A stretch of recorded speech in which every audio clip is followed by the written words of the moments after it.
One of the key things in the active straight leg raise is making sure the core has proper reflexive function. So in this course, when we talk about stability, we talk about control while there's change going on. So stability isn't reflected purely by a plank. It's about being able to hold a position, such as the lumbar spine in slight extension as we descend in a squat or stand up in a deadlift. So we're looking at reflexive timing of the core, making sure things work at the right time, because if things work at the right time, what happens is force is transmitted evenly amongst the whole structure, and it means that no particular tissue gets overloaded. Now, we gotta know that injuries and pain are basically when tissue's loading tolerance is exceeded by the work it's doing. And one of the best ways to stop that from happening is making sure that load is evenly distributed across the body equally. So for this test core function, and it's very relevant to the active straight leg raise because the client's going to be laying supine. So to perform the test, you get the client to lay supine and bend their knees to about 15 degrees.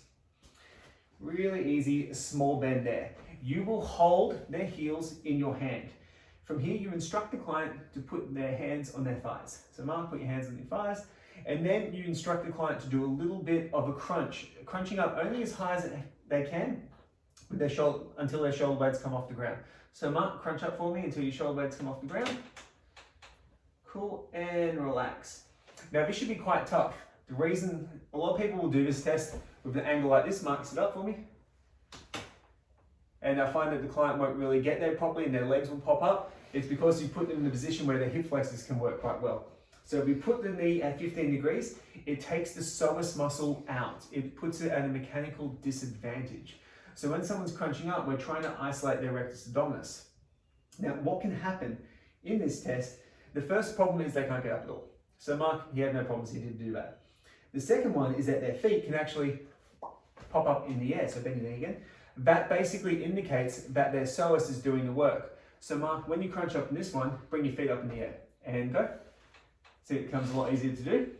So what happens there is that indicates that that person's preferred strategy for trunk flexion, like any kind of sit-up, any kind of crunch movement, is to preferentially recruit their iliopsoas muscle, so their iliacus, their psoas, and a couple of other hip flexors, and not their abdominal muscles properly. So what we want to do is we want to encourage the proper recruitment sequence, because when the psoas muscle contracts when you're flexing the spine, it also exerts a pretty high compressive force. The psoas muscle connects to all of the lumbar vertebrae on the vertebral body and also on the transverse process. So if it's contracting hard when you're sitting up, when it should be kind of relaxed, it's putting compressive load and flexion into the spine. So it's putting more load that doesn't need to be there. If we use our core to do that, we don't put compressive load on the spine, and we have a much happier back.